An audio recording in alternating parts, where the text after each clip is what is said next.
Hi everybody. Okay, so I apologize for the video that I posted earlier that cut off at the end. So you heard most of it, but I'm going to send this again and hopefully this will be just fine, okay? So this is pages 20 and 21 of One Well, The Story of Water on Earth by Rochelle Strauss, okay? And this part or this section is called Access to the Well. You would call that like a subtitle, okay? And it's Access to the Well.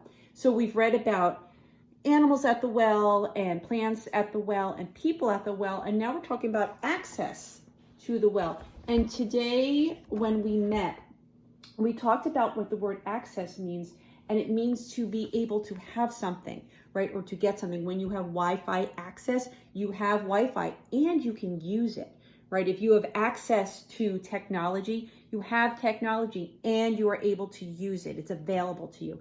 So to have access to the well means to be able to use the well and use the water from the well. So we're not talking about like an old-fashioned well that you would crank up and get a bucket of water from the ground, right? But they're talking about the global well. So the idea that there really is just one source of water, even though it seems like there's so much water in our world, right? In our oceans and rivers and lakes, also underground water. And even they're talking about the water that would be on grass in the morning. You know, sometimes the grass is wet in the morning.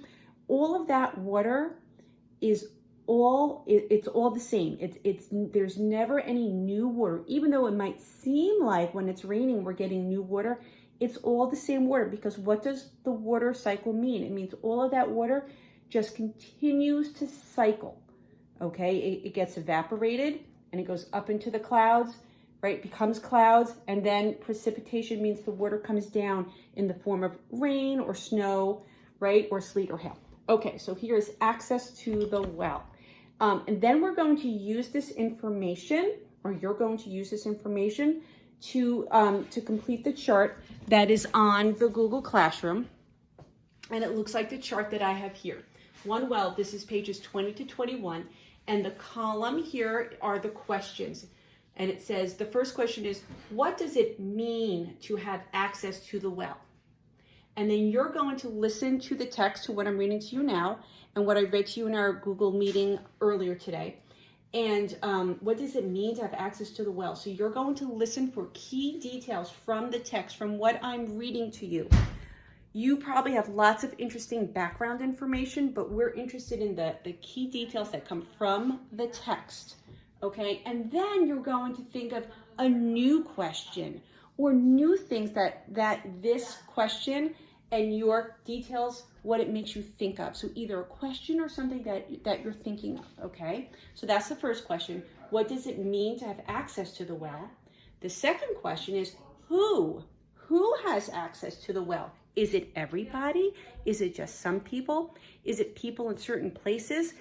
Listen to the who, okay? And the third and final question is, what happens when people don't have access to water? What happens? What do you think happens, right? You're going to listen for key details to answer that question, details from the text, and then you're going to think of new questions or thinking, new things that you are thinking. Okay, so I'm going to put this back here, and I'm going to read page 20, and then I'm going to show you on 21 that there's this cool graph. I showed it to you today during our Google Hangout, but I'll show it to you again. Okay, access to the well. Some families are lucky. They can turn on the tap for drinking water, to fill a bathtub, wash their car, or water the garden. So when they say turn on the tap, we discussed today in our meeting that means turning on the faucet. That's just another term for turning on a faucet. They say turn on the tap. But other families around the world are less fortunate, so they are less lucky. 1 billion people, almost 16% of Earth's population, have to walk more than 15 minutes to get to the nearest water supply. There, they gather water for the day. Just a few jugs, barely enough for drinking, cooking, and cleaning. Barely enough. For cooking, drinking, and cleaning. Other families don't have access to enough water to even meet those very basic needs. While the amount of water on Earth is always the same, the distribution of water across the world isn't. So the amount of water on Earth is always the same. We've established that, right? That doesn't change. But the distribution of water is not the same. Distribution means how it is shared or how it is distributed, right? Huge differences in rainfall can happen from country to country and even within the same country. Less rainfall means less water available in lakes, rivers, and aquifers. Sometimes there just isn't enough water where it's needed most. Because water is not evenly distributed across the globe, nearly 1/5 of the world's population does not have access to enough water.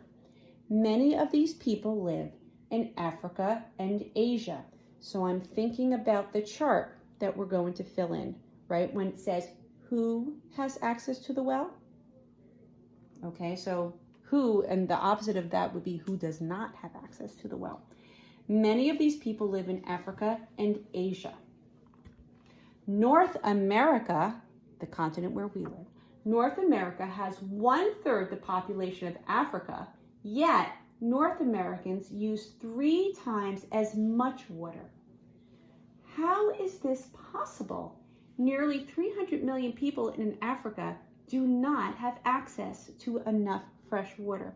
So how is it possible that even though there are so many more people living in the continent of Africa, so many more people living there than in North America where we are, how is it possible that people in North America use so much more water? It's because we have more water, right? It's more available to us. Why? Why does that happen? Is it because of rainfall? Okay, so here's 2 captions that I will read to you. A bucket of water weighs about 10 kilograms, which is about 22 pounds. Imagine if you had to carry a bucket or 2 from a well to your house every day. So we read at the beginning of this that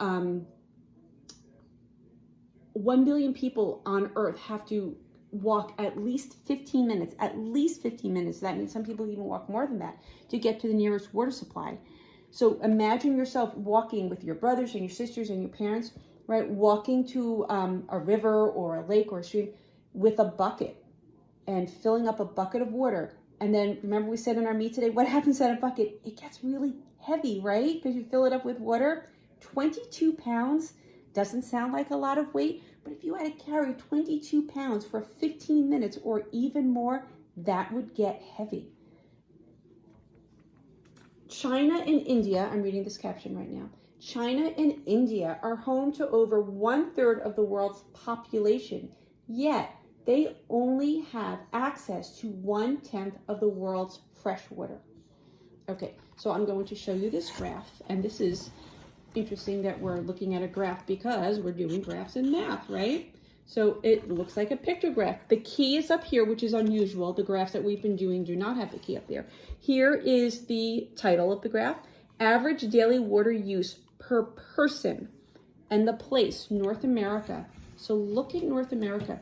So each bucket is equal to 10 liters of water, or a little over 2.5 gallons. So each bucket is about 2.5 gallons, a little bit more than 2.5 gallons. So look how much water is used in North America every day by every person. That almost seems impossible to me, but that's what it says, okay? And then look, you notice that the number of buckets decrease, right? They become less and less. Here's North America, so you can see who is using the most water in the world, right? We have the most in North America, the most access to water, right? So North America, this is Russia. They use, so North America, it says 55 buckets. So 55 times about 2.5, that's a lot of water. Russia, Poland, Look at the difference in the amounts. This is in India. It tells us 7 buckets. So 7 buckets. So that's not even 20 gallons of water compared to North America. Wow. Nepal is a little country. Haiti is an island near Cuba. And look, Ethiopia is a small country in Africa. 1 bucket. So each person only uses about 2.5 gallons of water a day. Look at the difference to North America. That's really amazing. Okay. Okay, boys and girls. So I hope this one works. Okay, and you can watch the whole video, and you can use the video to stop and rewind if you need to listen to it again, right? And to answer the 3 questions. What does it mean to have access to the well? Who has access to the well? I think we know who has the most access to the well, right?